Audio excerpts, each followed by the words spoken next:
pelo nosso esforço próprio.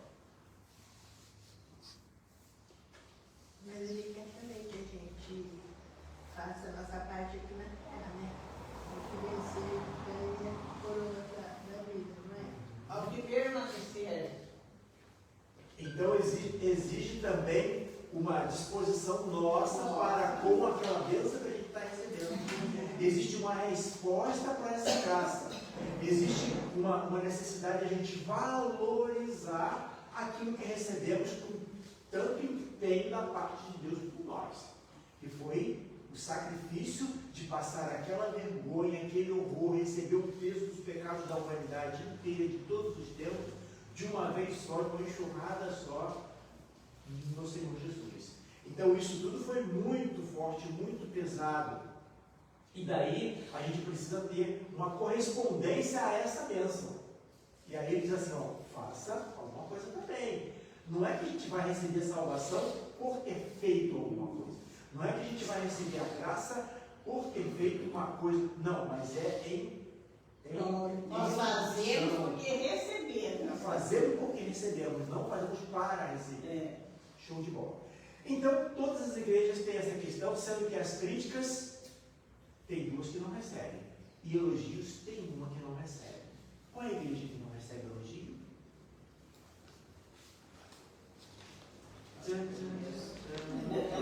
É lá no começo.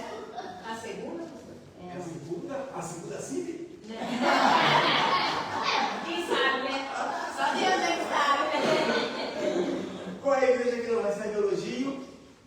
Meus irmãos, é a igreja que nós vamos estudar hoje. Porque eu vi aqui, eu quase falei, porque eu vi a posta. Eu falei, ó, a única igreja até agora que eu vi a posta é ela, mas eu sei que eu não perdi. É a igreja que não recebe elogio. E nós vamos ver isso assim bem claro, por que essa igreja não recebe elogio, ok? Eu gostaria que a gente lesse o texto, e aí eu convido você a abrir a sua Bíblia em Apocalipse, no capítulo 3, o último bloquinho do capítulo 3, a última parte ali do capítulo 3, que vai falar sobre a igreja de Laodiceia. Apocalipse, Final do 3. capítulo 3, 14 para frente. e nós vamos ver do 14 para frente. Diz assim, eu vou ler, os irmãos acompanhem. Ao anjo da igreja que está em Laodiceia, escreve: estas coisas diz o Amém, a testemunha fiel e verdadeira, o princípio da criação de Deus. Conheço as obras que você realiza, que você não é nem frio nem quente. Quem dera você fosse frio ou quente. Assim, porque você é morno e não é nem quente nem frio, estou a ponto de vomitá-lo da minha boca. Você diz, eu sou rico, eu estou bem de vida e não preciso de nada. Mas você não sabe que é infeliz. Sim, miserável, pobre, cego e nu. Aconselho que você compre de mim ouro refinado pelo fogo, para que você seja de fato rico. Compre vestes brancas para se vestir, a fim de que a vergonha da sua nudez não fique evidente, e colírio para ungir os olhos, a fim de que você possa ver. Eu repreendo e discipulo aqueles que amo. Portanto, seja zeloso e arrependa-se. Eis que estou à porta e bato. Se alguém ouvir a minha voz e abrir a porta, entrarei em sua casa e cearei com ele e ele comigo. Ao vencedor, darei o direito de sentar-se comigo no meu trono, assim como também eu venci e me sentei com o meu Pai no seu trono. Quem tem ouvidos para ouvir, ouça o que o Espírito diz às igrejas. Vamos orar? Vou pedir ao pastor Hamilton que ore nesse momento. Senhor, nós queremos te agradecer pela tua palavra, Nós estamos aqui diante desse texto sagrado e temos certeza que o Senhor quer falar conosco. Então, abre os nossos olhos, Senhor, como disse o salmista, para que a gente veja as maravilhas da Tua palavra. Em nome de Jesus. Amém. Amém. Como vocês sabem, muito bem-vindos. Como vocês sabem, vocês podem interromper à vontade, podem fazer questionamentos, podem até discordar, não tem problema nenhum. Muito bem. O que é a cidade de Laodiceia? Se você ler a revista, você vai entender melhor o texto, mas uma coisa que a gente precisa entender no texto é saber o contexto, ou seja, que cidade é essa? Que local é esse? Nós vimos nas demais lições que as 7 igrejas da Ásia são igrejas que estão muito próximas da localização uma da outra. Elas formam tipo um arco assim, e tem lá Éfeso, Sardes, Tiatira, e vai terminar lá no final com Laodiceia. Estas igrejas, nem todas elas a gente sabe quem foi que fundou a igreja, quem foi que evangelizou a igreja. Mas a gente sabe que nas viagens missionárias de Paulo, ele passou por ali. Foi em Éfeso com certeza absoluta. Foi em Colossos com certeza absoluta, que não recebe carta, mas é na mesma região. E daí, nós vemos que essa cidade de Laodiceia é uma das cidades dessa região. Essa região é uma região que sofria, vez por outra, sofria terremotos. Essa região tinha cidades que eram ricas, cidades que não eram tão ricas, cidades que tinham muito comércio, cidades que não tanto, mas esta cidade de Laodiceia tinha algumas características muito importantes, diferenciadas. Essa cidade era um centro financeiro da região, era onde tinha gente rica, gente que tinha bastante dinheiro. Disse que era um lugar onde tinha toda a movimentação financeira, era tipo os banqueiros, eram os banqueiros da região, era o pessoal que tinha muita grana. Esta cidade tinha um centro têxtil, eles faziam tecidos, né? Era um centro têxtil. Então, além de eles terem muito dinheiro, eles tinham um comércio de tecidos e de roupas, e roupas caras. Diz também que tinha um centro oftalmológico. É estranho dizer isso, né? Mas eles já tinham essa preocupação com a medicina do ponto de vista visual.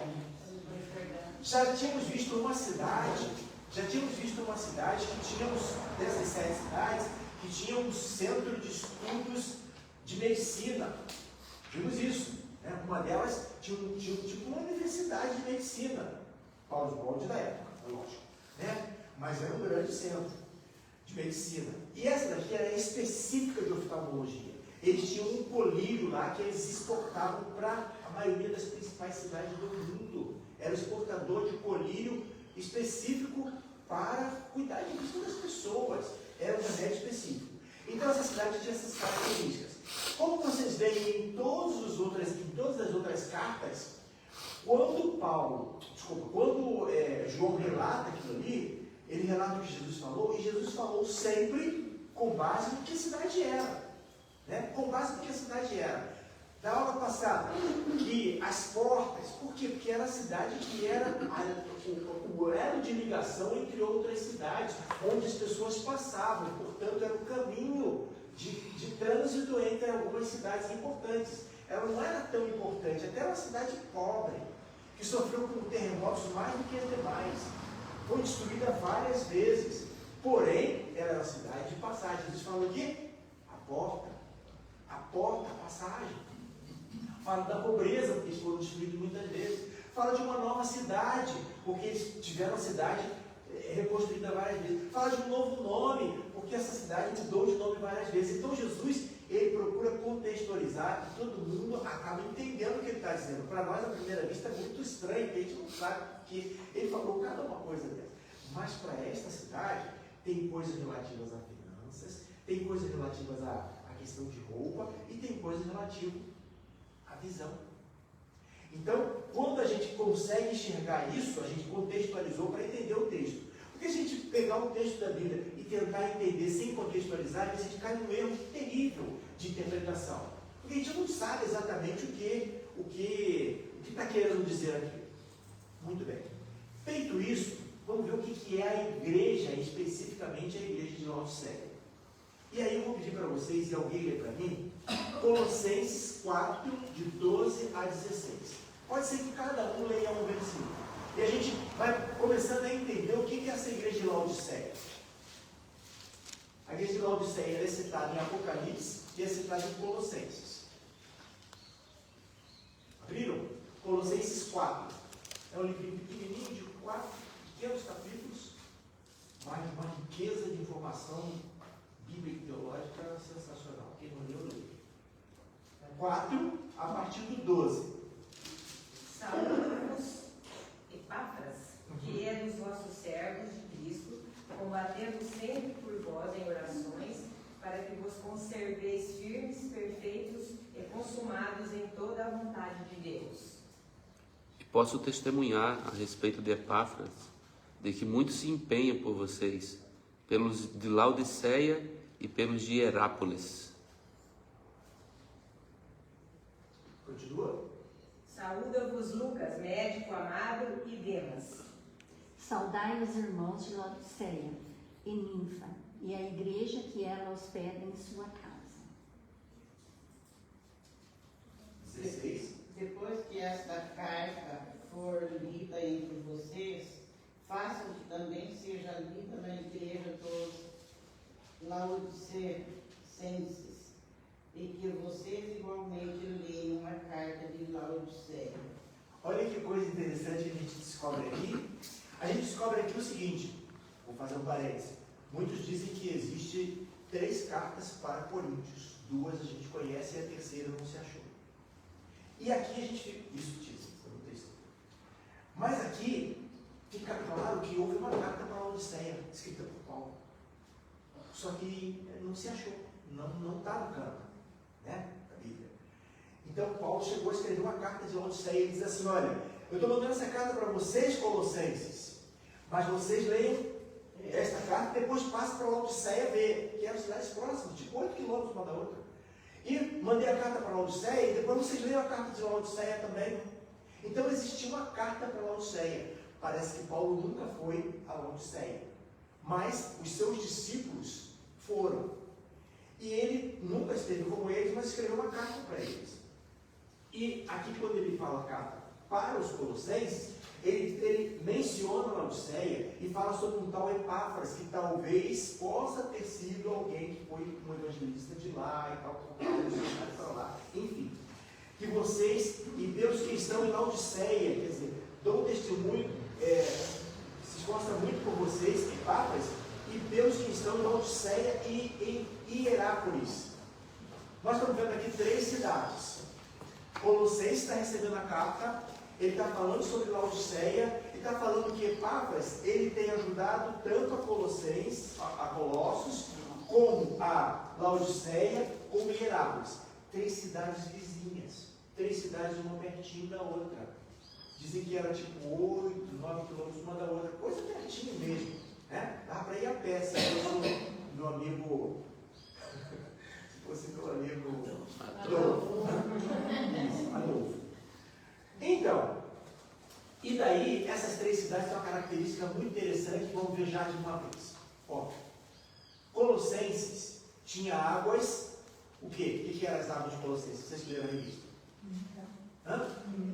Águas frias, geladas. E Hierápolis tinha águas quentes. E Colossenses recebia a água desses 2 locais. Colossenses não tinha sua própria fonte, recebia as águas frias e recebia as águas quentes. Porém, quando chegavam lá, que as águas se misturavam, ficavam o quê? Mornas. Ficavam águas mornas. Águas mornas, elas não tinham nem a facilidade de dessedentar a sede de quem tinha sede e nem de curar, porque as águas termais eram curativas. Aqui no Paraná a gente tem águas termais, não tem em algum lugar? Tem, não tem? Termas de Jurema, né? Em Minas tem lugares de águas termais, inclusive tem águas... Tem. No Paraná tem outro lugar que é mais para o sul, que eu visitei, Sulina, uma cidade chamada Sulina, pequenininha, também tem águas termais, a piscina lá você chega a ficar com pressão baixa, tão quente que é a as águas elas são curativas, são águas que podem dar um benefício ao corpo, bem como um benefício de Colossenses, um benefício para a sede, para matar a sede e tal. Então eram águas saudáveis, mas lá em Laodiceia não. As águas não eram boas. Apesar de eles serem ricos, não tinham água boa. Então, esta é a cidade de Laodiceia, esta é a igreja de Laodiceia. Mas aqui diz o seguinte, porém, algum tempo depois, ela foi uma igreja forte e tal, recebeu carta de Paulo, porém, depois de algum tempo, ela deixou de ser uma igreja que agrada a Deus para ser uma igreja que agrada as pessoas. Ser uma igreja que agrada as pessoas. A gente tem que cuidar com isso. A gente tem que agradar as pessoas. Chega aqui visitante, a gente abraça bem, a gente chama para um cafezinho, conversa. Isso é importante porque a gente ser bem recebido faz toda a diferença em qualquer situação. Em qualquer situação. Seja no trabalho, seja na fila de banco, no supermercado, alguma coisa assim, seja na igreja, principalmente, ser bem recebido. Isso faz toda a diferença. Porém, na igreja a gente tem que pensar o seguinte, a gente tem que valorizar as pessoas, mas a gente tem que continuar fazendo tudo para a glória de Deus. Independente de ficar agradando as pessoas, às vezes a gente quer agradar tantas pessoas que sai do foco de agradar primeiramente e principalmente a Deus. Então, o comentário que faz aqui na revista é que esta igreja acabou distorcendo, e ao distorcer o seu foco principal, ela acabou fugindo do seu rumo certo. Tá? É uma igreja também que é indefinida.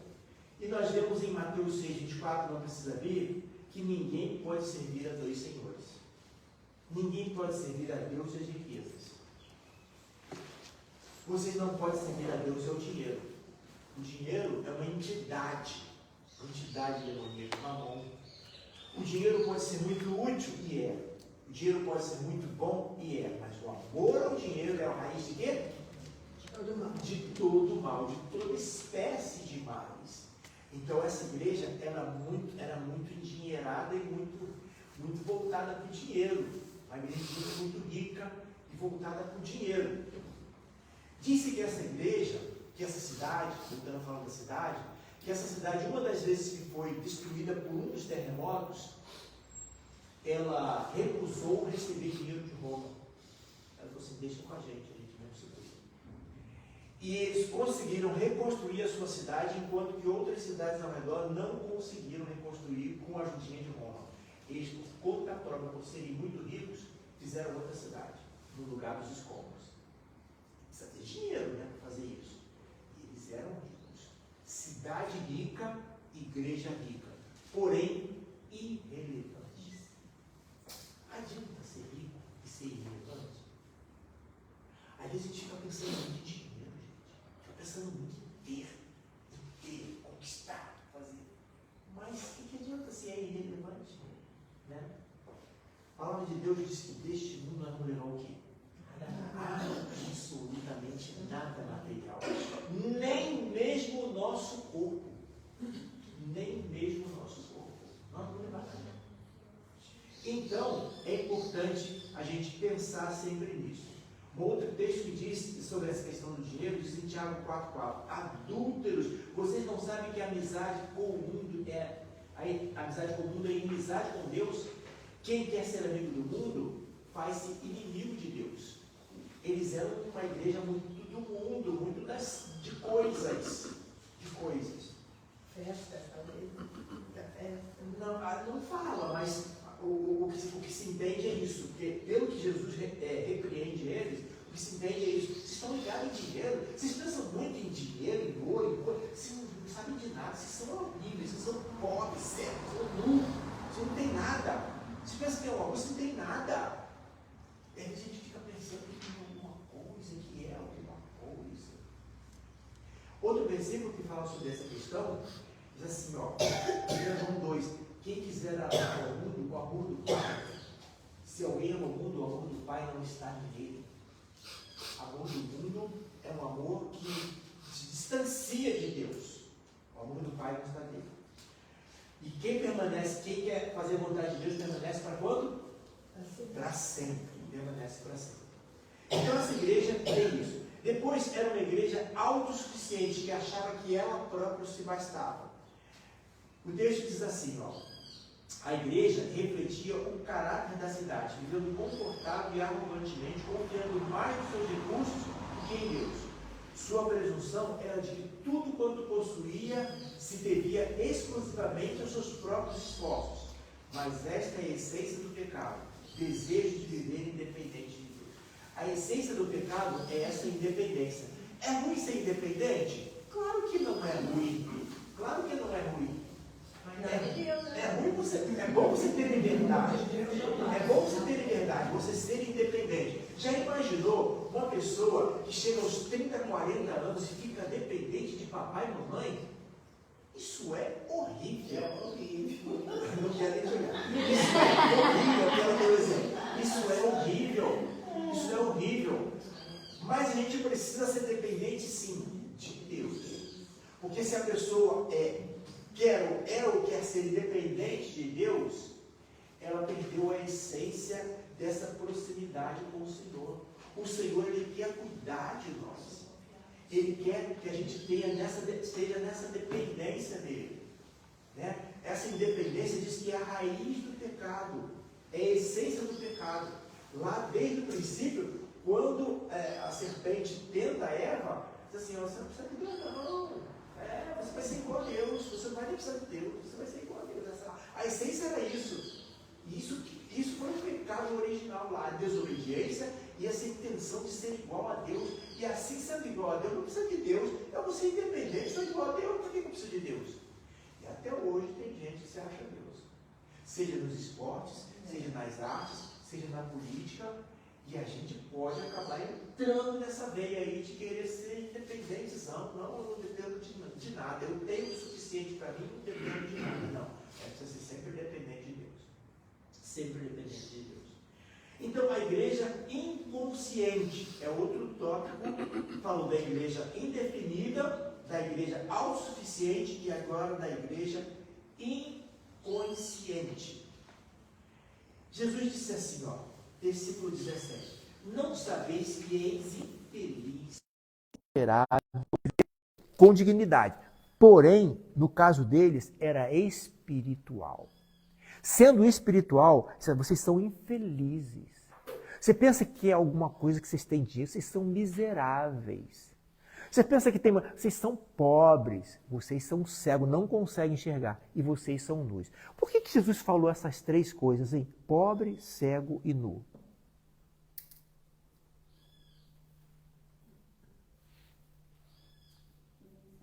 Eu acho que tudo que a gente dá tanto valor, perante Deus não tem valor algum. A gente pensa assim, sou rico, que nem aquele servo, aquele homem que falou na Bíblia, que ele ia acumular muita coisa e daí ia viver tranquilo o resto da vida. Eu anotei essa passagem aqui para falar, né? Daí, de Tô repente, o Senhor fala para ele, tolo, né? Porque se eu pedir hoje a tua vida, O que você tem aí vai servir para quê? vai servir para quem, né? Para quem será? Na realidade, eles eram ricos, né? Uhum. Então ele fez uma comparação com o oposto. É isso. Não era um lugar que até cuidava dos olhos, exportava. E outra. É isso que eu queria ouvir. É esse contraponto que Jesus fez. Olha, vocês pensam que vocês conseguem cuidar de si próprios, reconstruir sua própria cidade, são os banqueiros da região, que vocês são muito ricos porque tem venda dos tecidos, você tem venda dos colírios. Vocês são pobres, vocês são miseráveis. Você pensa que você se veste bem porque você tem os melhores tecidos que vende para toda a região e para o resto do mundo? Vocês são nus, vocês não têm nada. Você pensa que vocês dão o remédio para a cura de muitas pessoas, de muitas outras nações? Vocês são cegos. Vocês tentam curar os outros, são cegos. Vocês tentam vestir os outros, são nus. Vocês tentam cuidar das finanças de uma forma excepcional, tanto que são milionários, mas vocês são miseráveis. Jesus está falando da questão da comparação do físico, do palpável, para o espiritual. No espiritual vocês não são nada. O que adianta? Então é uma igreja que era inconsciente.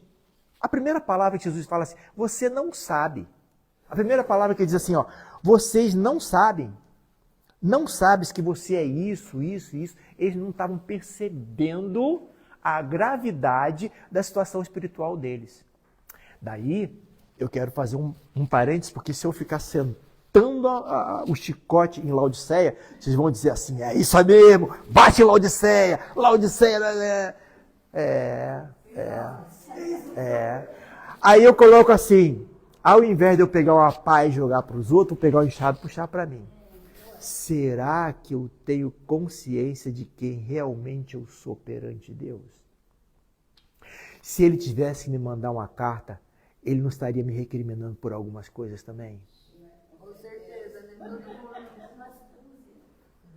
Não diz a palavra de Deus assim, que adianta a gente ganhar o mundo inteiro E perder a sua alma. É bem dentro dessa realidade que eu queria que a gente começasse a pensar ao estudar Laodiceia. Porque a gente estudou Éfeso, não, você perdeu o primeiro amor, não, deu uma esfriadinha, volta aí e tal. Mas essa igreja aqui é outro nível, outro patamar, mas um nível muito baixo, né? É um outro patamar. É uma igreja que não tinha nem consciência da sua própria situação espiritual decadente. E isso pode acontecer com uma igreja hoje. Ou não pode? Claro. Não pode acontecer com uma igreja hoje? Claro que pode. A igreja que fica e não bate palma isso aqui. Vocês já viram?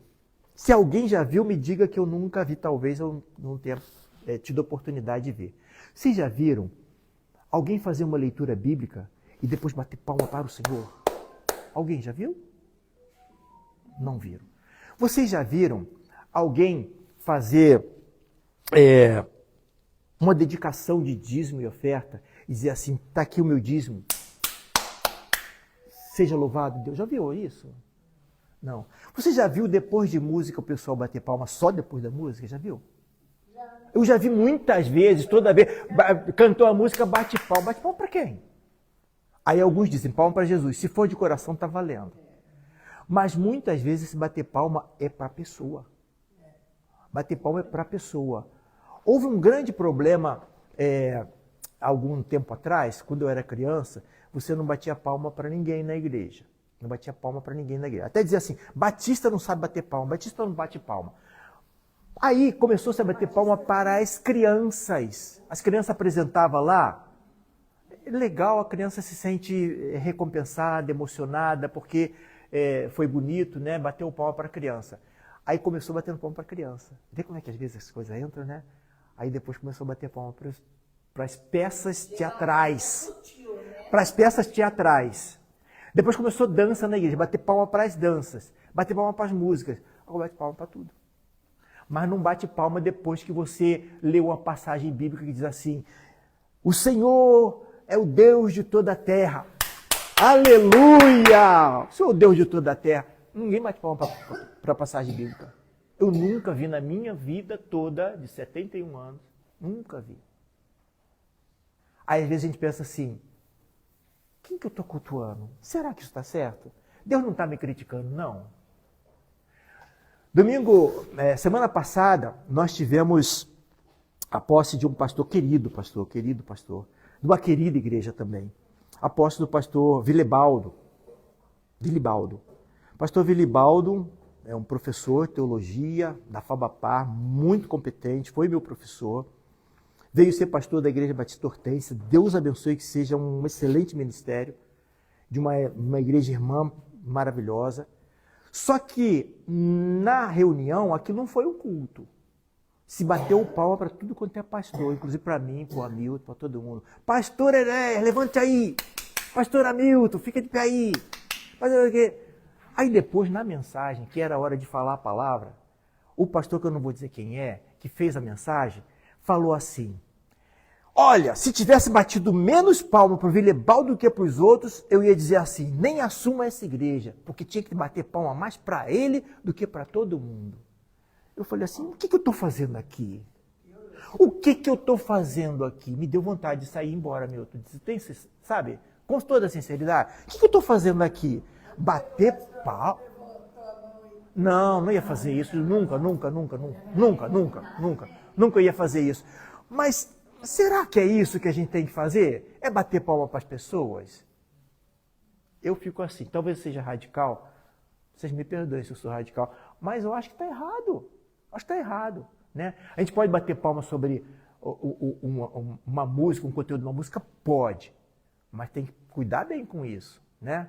Eu bateria a palma antes. Olha, nós vamos cantar que Jesus é maravilhoso, nos deu a salvação. Vamos aplaudir ao Senhor. Pá! Agora vamos cantar, todos juntos.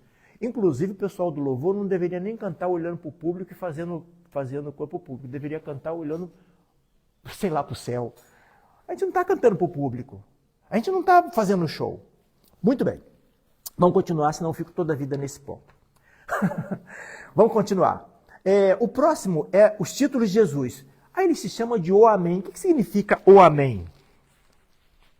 O que é chamar alguém de Amém? Você é o Amém. Jesus se diz auto se denomina O Amém. O que será o Amém?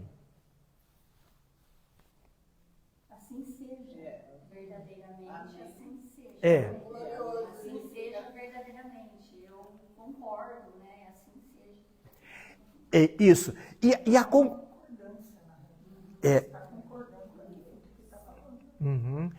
E Jesus ser o Amém significa dizer que ele é o absoluto. Ele é o absoluto, não tem outro. Não tem como discordar de Jesus. É o único, não tem outro. Não tem como discordar de Jesus. Quando a gente fala numa situação que você está orando e os outros dizem amém, você está concordando com aquilo, você está dizendo assim, isto eu concordo. Uma vez eu vi um médico que também era pregador, estava numa reunião lá na cidadezinha que eu morei durante um tempo, e aí alguém fez uma oração lá, e aí todo mundo, amém, sim Senhor, verdade meu Deus, verdade, sim Senhor. Aí alguém falou uma coisa lá, ele falou assim, não Senhor. Ele discordou da oração. Cara, o cara discordou da oração, mas ele estava certo.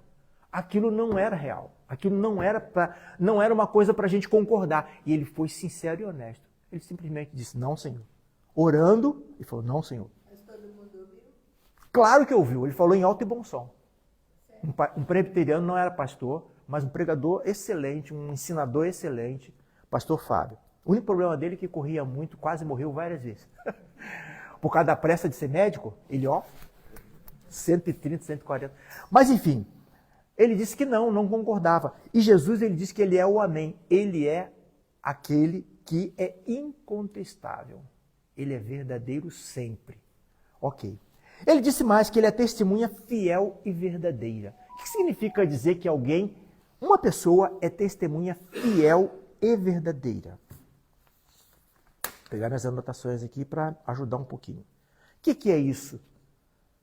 A testemunha fiel e verdadeira. Você procura ser justo.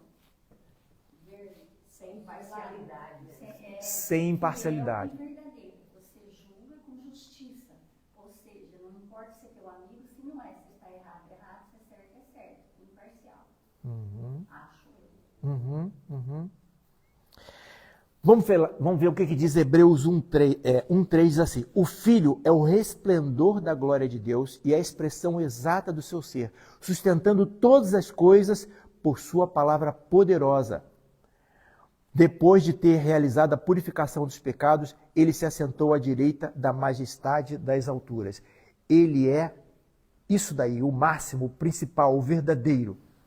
Ele é o verdadeiro. Ele é esse Amém e ele é essa testemunha fiel e verdadeira. Testemunha fiel e verdadeira, eu lembro de um outro texto de Apocalipse. Apocalipse capítulo 19, versículo 11 diz assim, vi o céu aberto e diante de mim estava o cavalo branco. Com esse negócio de cavalo branco, cavalo amarelo, cavalo vermelho, cavalo preto, que tem lá no Apocalipse, a gente vai estudar isso ainda, tá? Mas tem gente que acha que o cavalo branco é um inimigo. Como o cavalo branco é inimigo? Olha o que é o cavalo branco. Quem vem no cavalo branco é cujo cavaleiro se chama fiel e verdadeiro. Ele julga e guerreia com justiça. Quem é esse? É Jesus. Não é que cavalo branco é um inimigo. É Jesus. Então, ele é essa testemunha fiel e verdadeira que é dito lá no Apocalipse, que é dito aqui também, no Apocalipse 19, que é dito aqui também. Ele se autodenomina isso porque ele é isso. Não há fidelidade fora de Jesus. A gente, mesmo que a gente não seja fiel, ele permanece fiel. Não é isso que a palavra diz? Ele é, por essência, fiel e, por essência, verdade. Ele é a verdade, ele é verdadeiro. Depois ele diz o que mais? Ele é o Amém, ele é a testemunha fiel e verdadeira, ele é o princípio da criação. Meus irmãos, o que significa dizer que ele é o princípio da criação? Significa dizer que ele é o primeiro que foi criado, é isso, né? Será isso? Não é. Não é. Ele é o princípio da criação. Olha, já houve discussão sobre isso há séculos e séculos e séculos atrás. Houve um concílio dos cristãos da época toda para definirem isso. Jesus, ele foi criado ou não? Por causa desse versículo e outros que podem fazer alguma confusão. Ah, ele é o filho, então se ele é o filho, ele foi criado pelo pai. Se ele é o princípio da criação, então ele foi o primeiro a ser criado. Então primeiro Deus criou o filho para depois criar uma... Não é isso.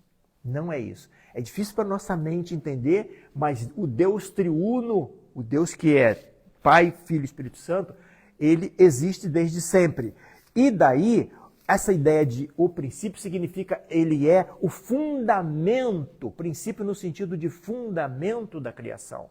Ele significa que ele é o sentido mais profundo da criação, ele é o fundamento da criação. Isso que significa que é o princípio. Então, é a pessoa do Filho quem fala à igreja, e ele está acima das suas criaturas. Ele é o princípio porque ele está acima. Então tem alguns versículos que falam sobre isso, e eu vou ler rapidamente aqui sobre isso. Ó. No princípio era aquele que é o verbo, ele estava com Deus e ele era Deus. Lá no princípio, antes de tudo, ele já estava com Deus e já era Deus, ele é Deus. Ele estava no princípio, todas as coisas foram feitas por intermédio dele e sem ele, nada do que foi feito se fez. Então, toda a criação foi feita por ele e nada do que foi feito seria feito sem ele. Então a gente precisa lembrar isso para não cair na ideia errada de que Jesus Cristo foi criado, então ele é a primeira criação ao ler esse versículo. Não. Princípio no sentido de fundamento. Fechou? Todo mundo comigo. Tá. Ele é a imagem do Deus invisível, o princípio de toda a criação. Pois nele foram criadas todas as coisas, nos céus, na terra, as visíveis e as invisíveis, sejam tronos, soberanias, poderes e autoridades, todas as coisas foram criadas por quem? Por ele e para ele. Dele, por ele, para ele são todas as coisas. Glória, pois, a ele eternamente, diz a palavra. Fechou? Então, um último versículo que eu vou ler, Isaías 48, 11. Por amor de mim mesmo, repete, eu faço isso. Não posso permitir que o meu nome seja difanado. Não darei minha glória a outro. Ele é o absoluto. Ok? É o próprio Senhor. É o próprio Senhor. Agora vamos ver as repreensões. Vamos para as repreensões que Jesus fez para essa igreja. Repreensões motivadas no conhecimento que ele tem da igreja. A primeira coisa que ele fala antes de fazer as críticas é assim, eu conheço. Já ouviram Jesus falar isso para outras igrejas? Eu conheço tuas obras. É como diz assim, eu sei quem é você. Não adianta você fechar a porta do quarto, cometer teus pecados lá dentro. Não adianta você sair daqui num lugar que ninguém conhece e cometer teus pecados lá. Vai para outro país, para outro lugar, para o meio do mato, comete teus pecados. Não adianta. Como fugirei do teu espírito? Eu não posso fugir do teu espírito. Como? Se eu for ao Senhor, se eu for, onde eu for, o Senhor conhece, ele sabe todas as coisas. Conhece o pensamento. E aí o salmista diz assim, sonda, meu Deus, e conhece os meus pensamentos, porque às vezes a gente não conhece nem a si próprio. Eu tenho dito isso muitas vezes aqui e até em alguma mensagem. A gente conhece, lembra muito pouco do passado Pensa que lembra muito, mas lembra muito pouco do passado. Eu não sei a pessoa que tem aquela doença, que eu não sei o nome, que não consegue esquecer de nada, né? A mente fica fervilhando o tempo inteiro e ela não consegue esquecer das coisas. É uma doença terrível você não esquecer, porque a gente tem que esquecer pelo menos o que é ruim, né? Não consegue esquecer. A gente conhece muito, lembra muito pouco o passado. A gente sabe muito pouco sobre nós no presente. E a gente não sabe nada sobre o futuro. Mas Deus, que é atemporal, ele não tem o tempo, ele está além do tempo, ele conhece todo o passado, perfeitamente o presente e plenamente o futuro. Então ele que conhece todas as coisas. E ele diz assim, eu conheço as tuas obras. Não há como se esconder de Deus. Como eu fugirei do teu espírito? Não dá para fugir. Então, esse é o primeiro, um grande problema que a igreja de Laodiceia tinha. E que as outras igrejas também tinham. Achar que Deus não sabe das coisas. Ele sabe. Isso nos deve causar temor, respeito e obediência. Muito bem. A repreensão de Cristo é expressada na reação que ele tem para com a igreja. A expressão que ele tem para com a igreja é uma expressão até ruim da gente falar, né? É ruim da gente pregar sobre isso, da gente ensinar sobre isso, mas é a pura realidade. Eu estou a ponto de vomitar vocês de mim. Eu não aguento vocês. Vocês estão me dando náusea. Estão me dando mal-estar. Meu estômago está se embrulhando. Está regurgitando. Está voltando aqui na boca. Eu não engulo vocês. Estou com vontade de botar vocês para fora. É difícil isso, né? Mas veja por que Deus está falando isso para esta igreja que não falou para as outras. Porque essa igreja era morna. Ele diz assim, eu queria que vocês fossem frios, pelo menos, fosse frio de uma vez. Ou então seja quente. Mas vocês são mornos. Vocês são aqueles que parecem que são, mas não são. Sabe aquele crente? Parece que é, mas não é. É morninho. Morninho. Tá. Mas não é nada. Deus está com vontade de vomitar. É difícil isso, não é? Realidade para nossas vidas. E eu não posso ficar sentando chicote em Laodiceia. Tem que dizer assim, Sibe, será que Deus está nos engolindo? Ou será que ele está querendo botar para fora? E a Sibe é cada um de nós. A igreja não é esse templo aqui, isso aqui é só uma estrutura física, tá? A igreja somos eu e você. Ok? Muito bem, vamos caminhando quase para o final. Ele também repreende a igreja baseada no amor. É isso que eu fico impressionado com o amor de Deus. Uma igreja que Deus está a ponto de vomitar, ele está falando com essa igreja com amor. Como é que pode isso? Ele está com ojeriza dessa igreja, ele não está aguentando essa igreja. Eu não engulo vocês, mas ele está com amor por essa igreja. Que amor é esse? Como é que a gente pode falar de um amor assim? Eu entendi um amor que se dá pelos meus... porque Deus quis me salvar e por graça ele me deu amor.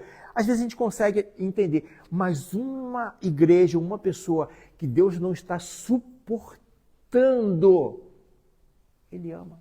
Como é que pode isso? Pastor, não sei se eu vou dizer também, mas eu acredito que nesse ponto aí é a mesma coisa de quando Jesus deu a salvação para nós. Deus não estava suportando mais tanta coisa que a gente estava fazendo, tanto pecado, tanta coisa, e Jesus, em vez de vomitar a gente, o que ele fez? Ele salvou. Uhum. Mas ele fez isso por toda a humanidade, né? Desejando que todos fossem salvos, embora ele já sabia quem eram os eleitos escolhidos, mas ele gostaria que todos fossem salvos. Ele fez isso dando oportunidade. Vamos pegar o texto para a gente entender melhor?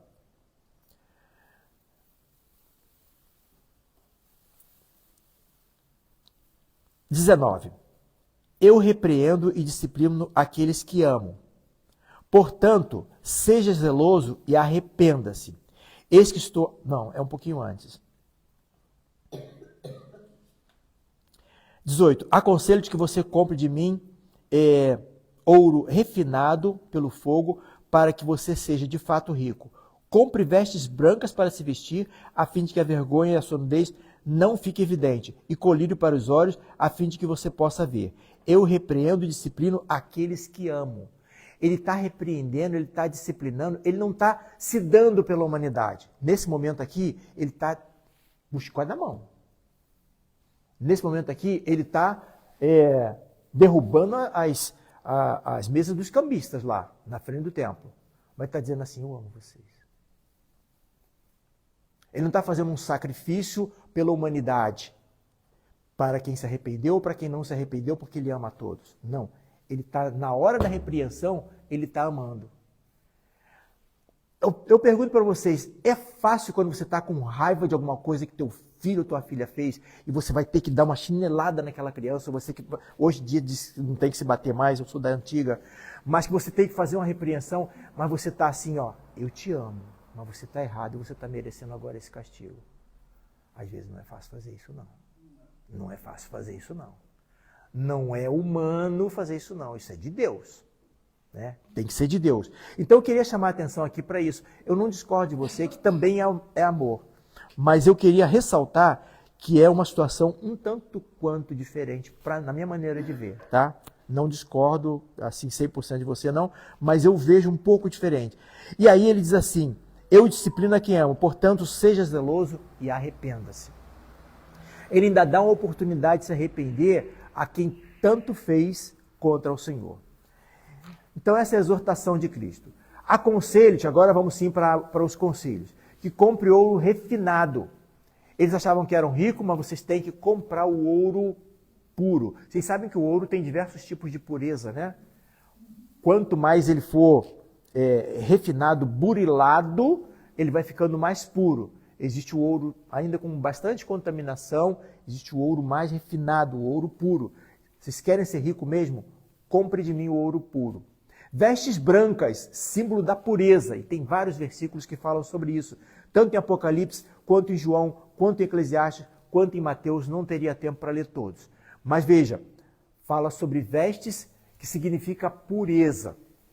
A vestes brancas, que significa a pureza. E colírio para os olhos, tipifica a unção do Espírito Santo, tipifica você ter a pureza espiritual. E fala arrependa-se. Quantas vezes o Senhor falou arrependa-se, né? Em outras cartas também.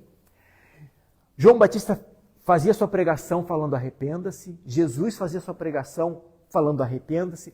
Pedro fazia sua pregação falando arrependa-se.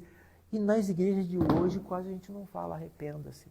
Fala assim, venha, receba. E fique como está, né? Se venha como está, tem que mudar daqui para frente. Mas venha, se arrependa. Por isso tem muita igreja cheia. E por isso tem muita igreja vazia. Quando as igrejas falam arrependa, você tem que mudar. Você pode vir do jeito que tiver, mas muda. Não dá para continuar nesse pecado. Tem que mudar. Aí as igrejas não enchem. A igreja fica vazia. Eu quero igreja cheia, eu quero igreja vazia. Eu quero igreja que sirva a Deus ou igreja que se contemporiza com o mundo. Essa é a ideia.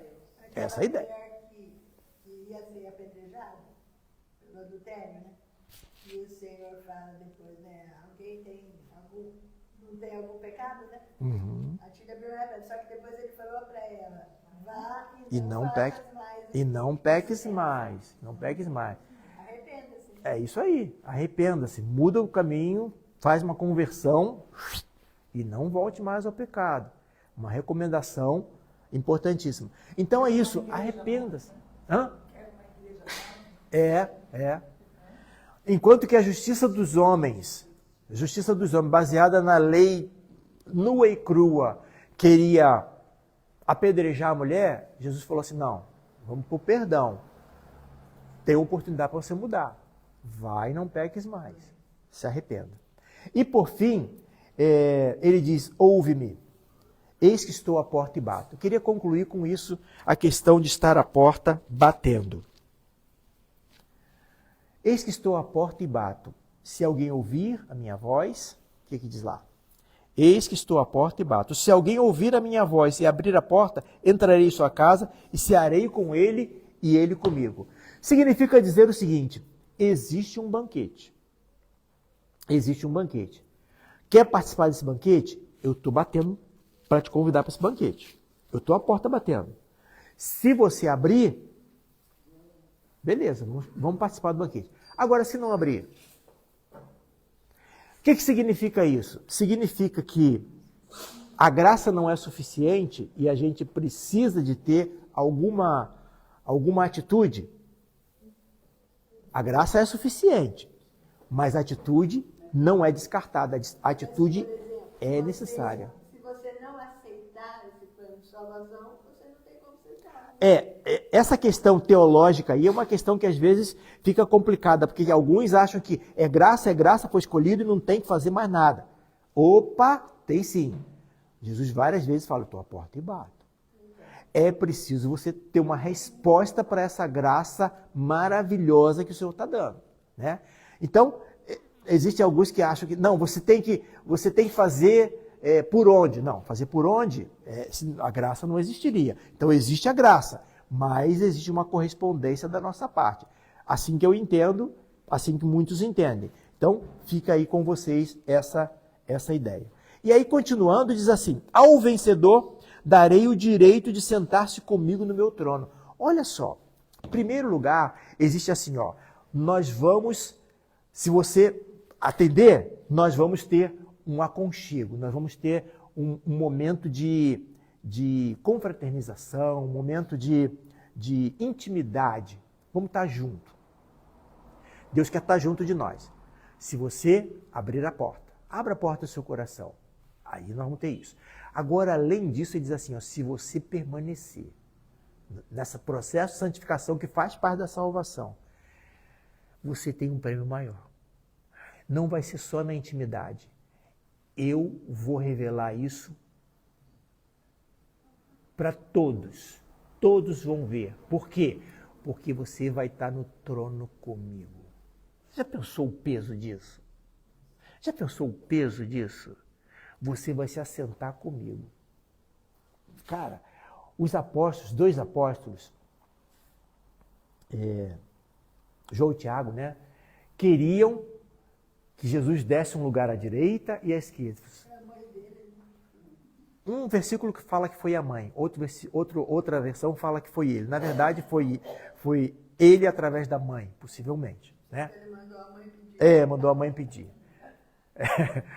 Pede a mãe que o filho atende. Então, assim, ó, esse negócio do catolicismo, né? Então, aí o que acontece? Eles 2 queriam um lugar de cada lado. Jesus vai além aqui. Ele diz assim, ó, vai sentar comigo no trono. Eu vou publicar para toda a humanidade que você é meu e está comigo. Cara, isso aqui é grande demais, né? É muito grande. Lógico que é simbólico, mas é muito grande. Eu vou revelar. Ao vencedor darei o direito de sentar-se comigo no meu trono, assim como eu venci e me sentei com o trono, com o meu Pai no seu trono. Jesus fala assim, eu vou sentar com o Pai no trono e você vai sentar comigo no meu trono. É muito, né? É muito. Parece que é demais isso. Mas é promessa. E ele antes disse o quê? Que eu sou o quê? Fiel e verdadeiro. Fiel e verdadeiro. Se ele é fiel e verdadeiro, ele falou isso, eu tenho que acreditar. Né? Eu tenho que acreditar. Nem tudo em Apocalipse é literal. Algumas coisas são, outras não. Talvez isso não seja tão literal, mas é uma maneira de dizer assim, você vai ter honra no céu. Você, perante todo mundo, vai ser demonstrado que você é meu, que você está comigo. Muito bem. E aí, por fim, ele diz assim, quem tem ouvidos para ouvir, ouça o que o Espírito diz às igrejas. Interessante que ele fala isso para todas as igrejas.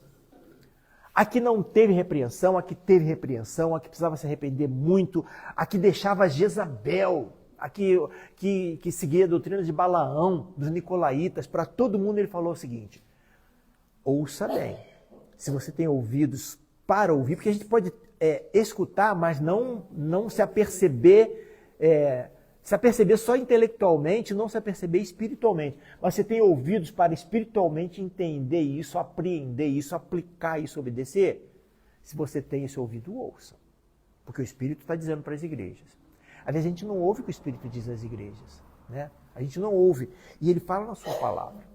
Né? Então, é isso que a gente precisava concluir hoje. Eu queria... Vou deixar. Eu não vou usar o tempo para poder deixar esse tempo para a irmã, mas eu vou entregar para cada um de vocês um resumo das 7 igrejas. É só uma folha de um lado e o outro, tá? Nesse resumo eu estou dizendo o seguinte, elogios, críticas, advertências e promessa ao vencedor. Em todas elas. Quais são os elogios, quais são as críticas? Para que isso? É para você botar na parede? Nem dá para pôr na parede porque tem dois lados, tá? Se você pôr um lado, você não vai ver o outro. Mas é para você ler isso, de vez em quando dar uma lida e ver assim, será que eu estou me encaixando aqui, ou ali, ou ali? Onde é que eu estou nisso aqui? Será que isso daqui não deve servir de advertência para mim? Que isso sirva para você nesse sentido, tá bom? Não é para você emoldurar e ficar lá e nunca ler, ou ficar como aquelas bíblias que fica aberta no Salmo 91, empoeirada, e ninguém leva aquilo a sério. Se levasse a sério, valeria a pena, porque tem um conteúdo maravilhoso. E eu vou dar a palavra à irmã Diaconisa, que precisa falar sobre missões, e a gente... Posso dar